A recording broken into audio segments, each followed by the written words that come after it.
এজন্য আল্লাহ তাআলা বারবার বলেছেন, বারবার আমাদেরকে সচেতন করেছেন। ফাবিআইয়ি আলাই রাব্বিকুমা তুকাযযিবান। আল্লাহ বলেছেন, এই মানব জাতি আর জিন জাতি, আমার কোন নিয়ামতকে তুই অস্বীকার করবি বল? কোন নিয়ামতকে অস্বীকার করবে বলেন?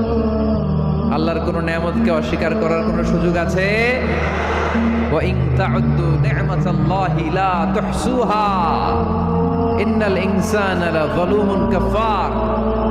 যদি আমার নিয়ামতগুলো গুনতে শুরু করে দাও, গুনতে গুনতে তোমার জীবন শেষ হয়ে যাবে, হায়াত ফুরিয়ে যাবে।